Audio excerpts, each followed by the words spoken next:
episode 6. Welcome to the Aligned and Thriving podcast, designed for ambitious female entrepreneurs just like you, where we align systems, strategies, and self for sustainable success.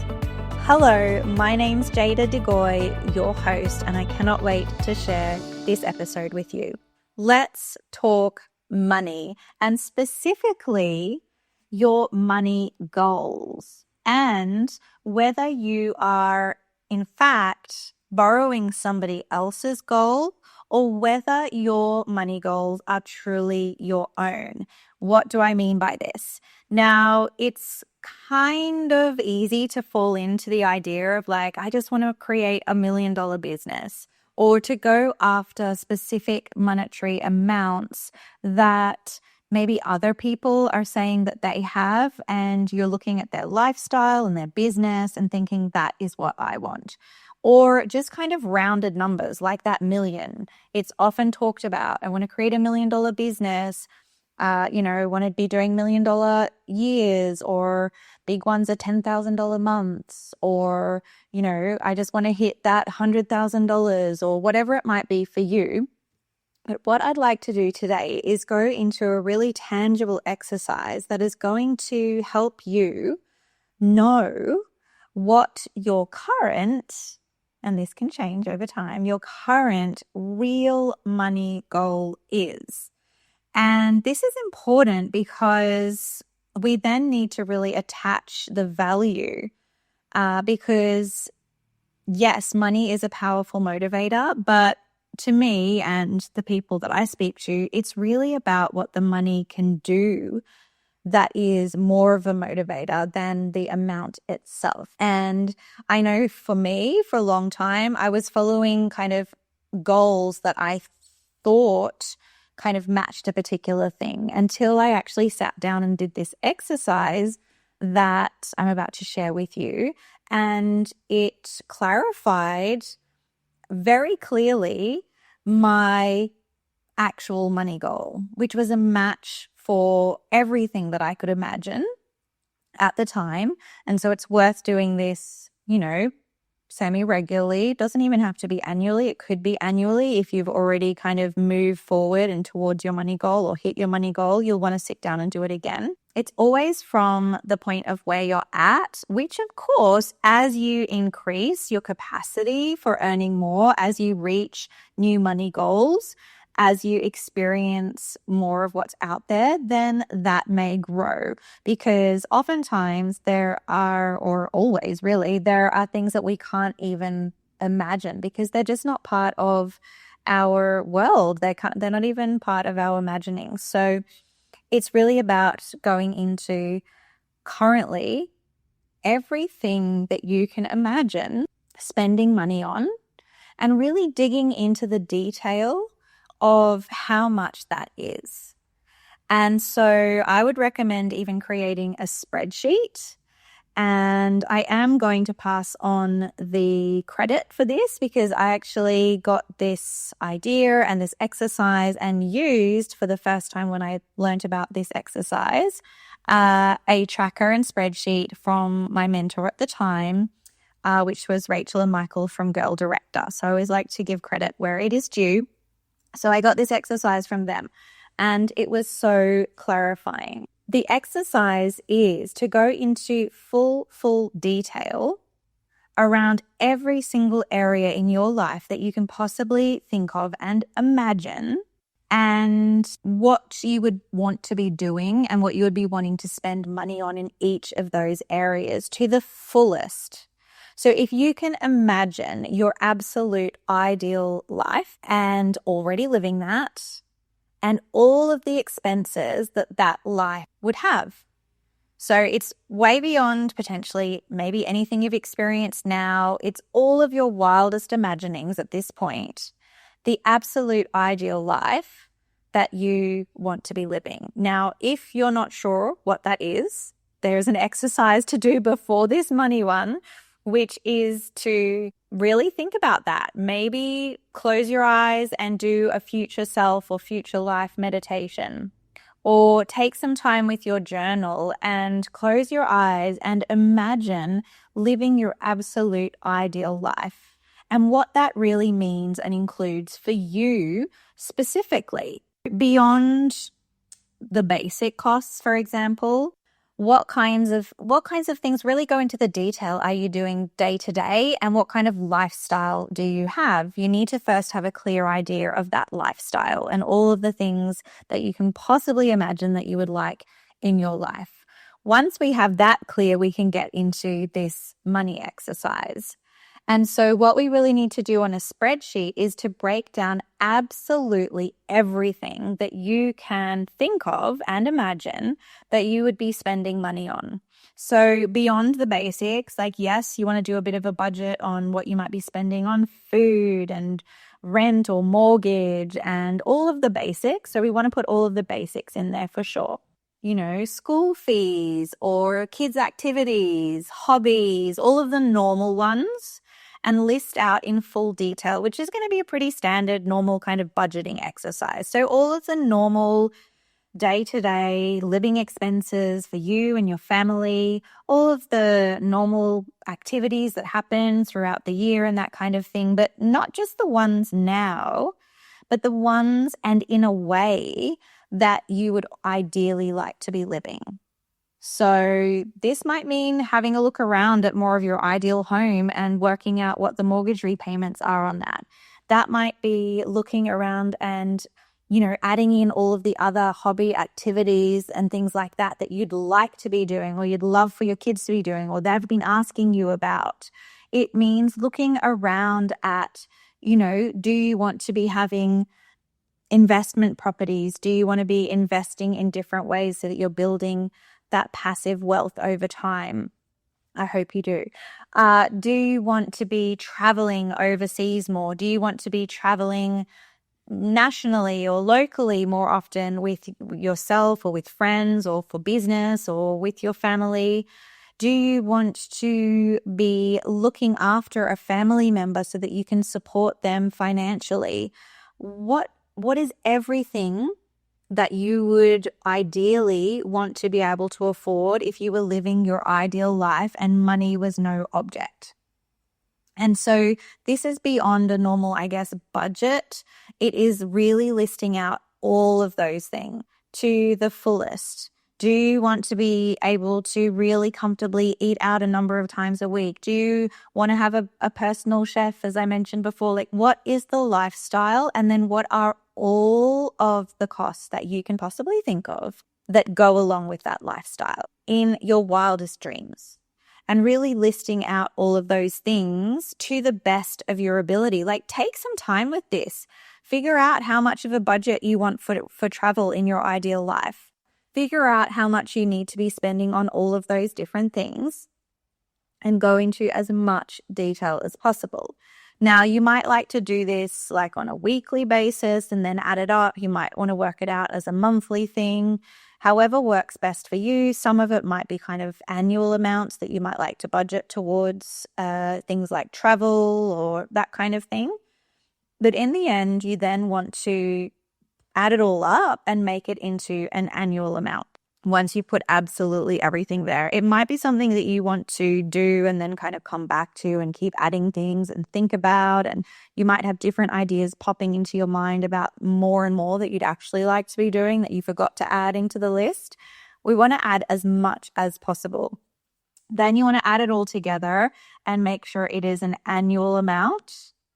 And then this gives you, to the best of your knowledge at the moment, an actual budget for your ideal life.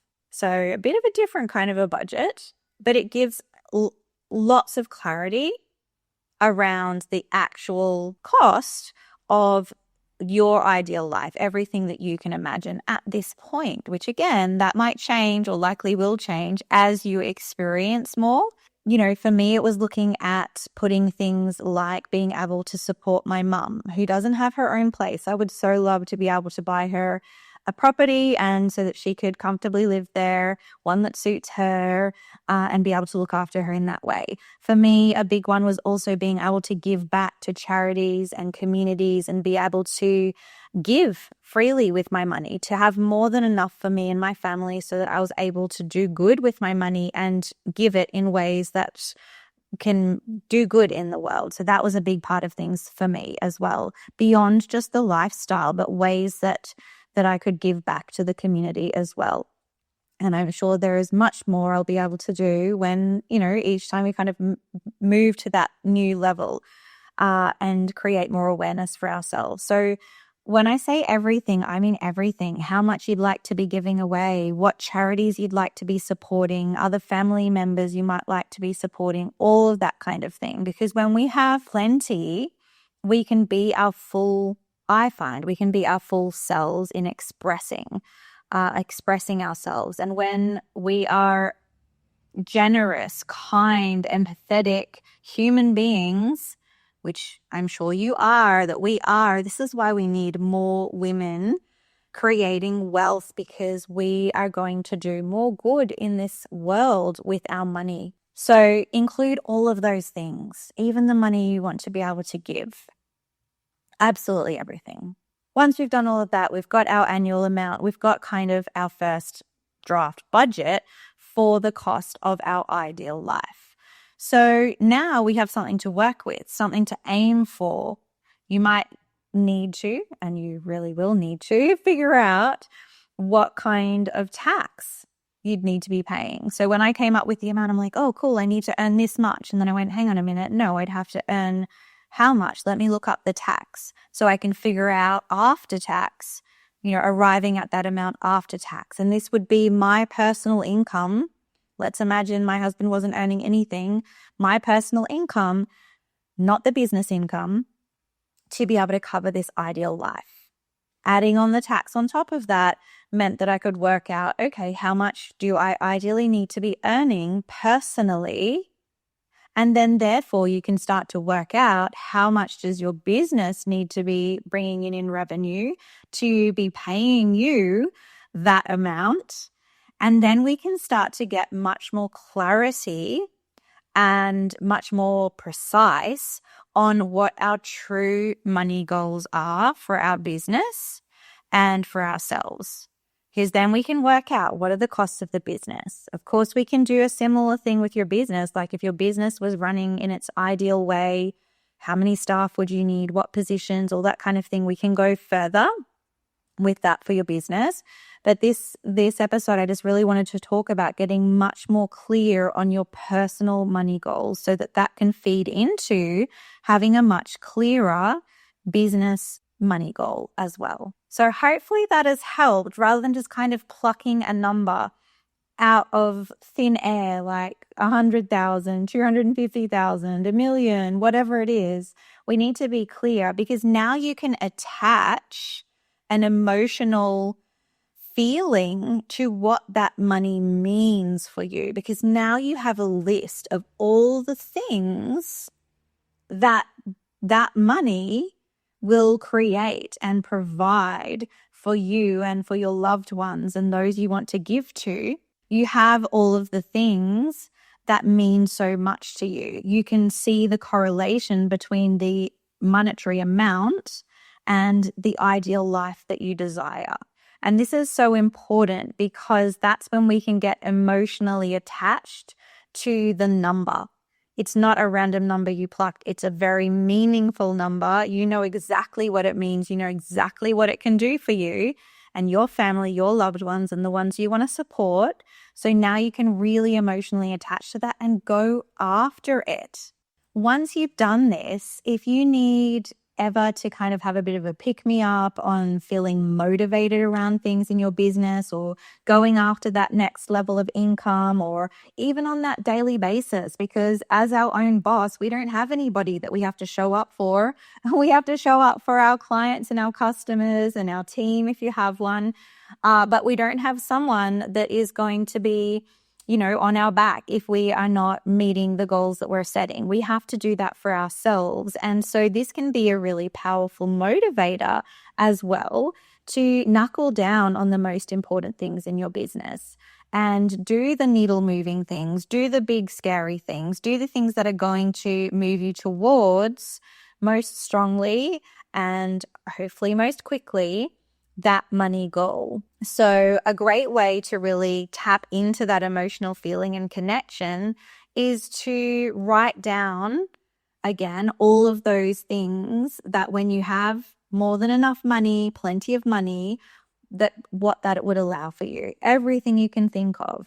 Maybe you go back to your list that you wrote of your ideal life and all the things that you're doing and that you have and who you're helping and the, investments that you have and your whole lifestyle.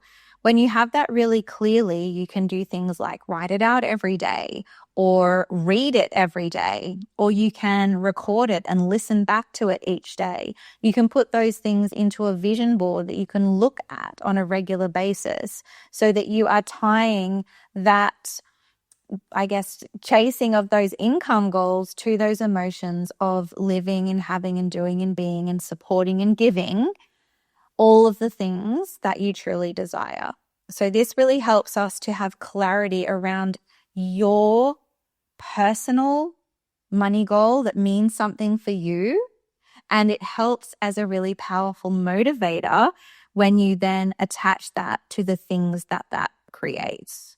The places it takes you, the people it supports, the lifestyle, all of those things. It's so important that we do have a goal, that we're not just kind of meandering forward. A goal gives us a destination. And of course, we have to enjoy that journey, but it's so important to have that goal so that we are in action, moving towards it at all times. It creates that momentum, it creates that action. So I hope that this has been supportive. Maybe it's a new way of looking at things. And most of all, I hope that you will go away and do this exercise because it's incredibly powerful to have that clarity on your personal money goal and attach all of those emotions to it. So the 3 steps, let's see if it's 3. Let's make sure I've got that right. Number 1, if you're not sure what your ideal life looks like, you need to do that first because you need to know what things you want to include and what budget you need to have for that. So if you don't know that yet, doing an exercise around that is important and including absolutely everything you can imagine, not holding back. The second part is then attaching a budget to all of those things, absolutely everything you can imagine, having, doing, being, giving in your ideal life, and then getting that figure, that whole annual figure. That's how much you need to be earning after tax. So work out what it is with tax on top of it. And then you might like to go that step further where you're then working out what your business needs to be earning to be able to pay you that amount. And then number 3, really connecting on a regular basis, daily, weekly, on a regular basis to emotionally connect yourself to that money goal and everything that it actually creates. For you, for your life, for your loved ones, for the impact that you can make into your community and beyond. I would absolutely love to hear from you. Is this a new exercise? Have you done something like this before? And I'd so love to hear from you when you do this exercise and how much clarity it brings to you and if that has been really helpful. As always, I would love to connect. I love having chats, so please reach out via the DMs and let me know. Has this been helpful? Are you going to go and action it for some accountability? I'd love to know. Thanks so much for joining me on this episode, and I look forward to sharing more with you next week. That's a wrap on today's episode of the Aligned and Thriving podcast. Thanks so much for spending this time with me. I hope you're walking away with insights, inspiration, and something you can take action on right away. If you loved this episode, make sure you subscribe so you never miss a future one. And if you know a business bestie who would find this valuable, please send it their way because thriving in business is even better when we do it together. I'd also love to hear your biggest takeaway. You can screenshot this episode, share it on Instagram and tag me at jada.businessmentor or send me a DM so we can connect. Until next time, keep aligning, keep thriving, and I'll see you in the next episode.